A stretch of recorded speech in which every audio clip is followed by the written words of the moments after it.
May 23rd, 2022, 5:32 in the morning. That's the exact moment I found out my wife was cheating on me. Every single morning before work, I would lean over, kiss her, and tell her I loved her. That morning, she was passed out, snoring loudly, reeking of alcohol. She'd stumbled home around 3 a.m. It had become a pattern lately. I hated it, but I let it slide. I told myself she needed her friends, needed to socialize, needed freedom. I trusted her. I didn't want to be the controlling husband. Plus, I'd been working insane hours. We were finally trying to build the house we dreamed about for years. The dream house that kept getting delayed by permits and bullshit. I figured if I grinded hard now, we'd be secure.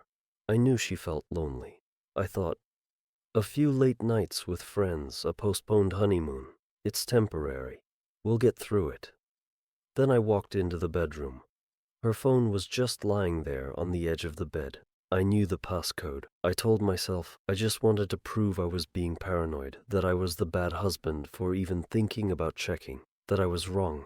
I opened it. Didn't even take 3 messages. My whole world folded in half. I put the phone back exactly where it was, walked out of the house, got in the car, and drove to work. I cried the entire way, like ugly crying. I thought about driving into a ditch. I didn't. I just went to work. Later that morning, like clockwork, I get her usual daily text. You're so handsome. I love you so much. I stared at it. I wanted to throw my phone through the windshield. Instead, I wrote back something sweet, then went and cried in the bathroom stall at work. Midday, I get another text.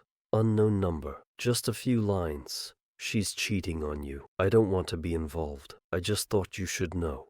Someone else already knew, and they felt sorry enough for me to tell me. That hurt worse than the messages on her phone. I waited until the end of the day, drove home crying again. She was next door at the neighbors, drinking, laughing, having a great time. I texted her, "Can you come home?"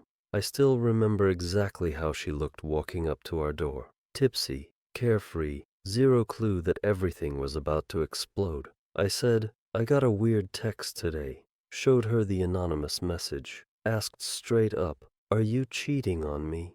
She looked me dead in the eyes and said, "No." Then she asked who sent it. I told her I had no idea. Then I asked to see her phone. She handed it over instantly and said, "You don't trust me? I would never do that to you. You really think I would cheat on you?" All while shaking her head like I'd just accused her of something insane. I looked. Every single incriminating message. Gone. Deleted. For like half a second. I almost believed her. Maybe I imagined the messages that morning. Maybe I'm the crazy one.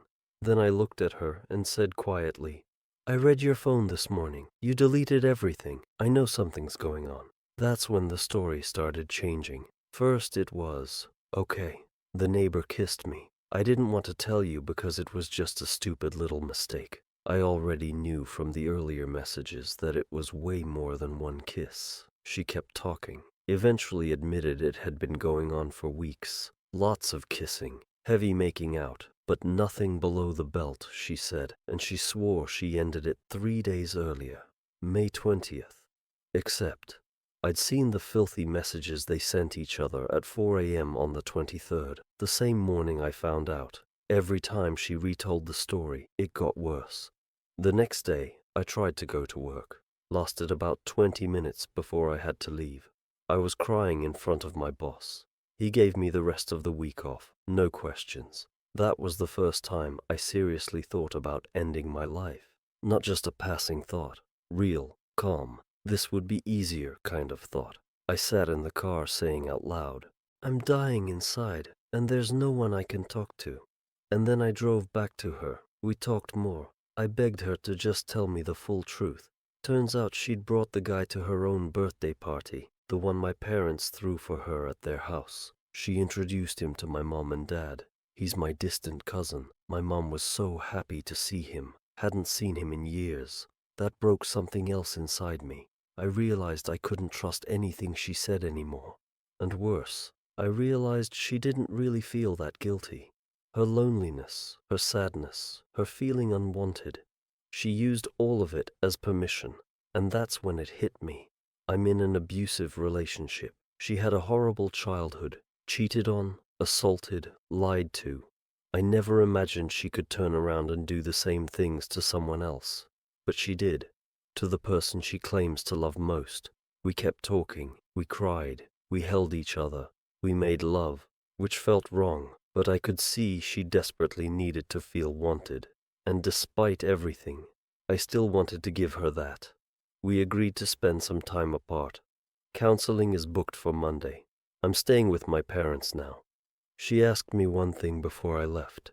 Please don't tell them about the cheating. So I didn't. I told my parents we're having serious problems. I didn't lie, but I protected her. Because even now, even after all this, I still love her.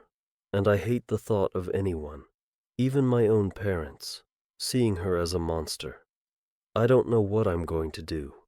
Every sign screams to leave, but every future I ever pictured still has her in it.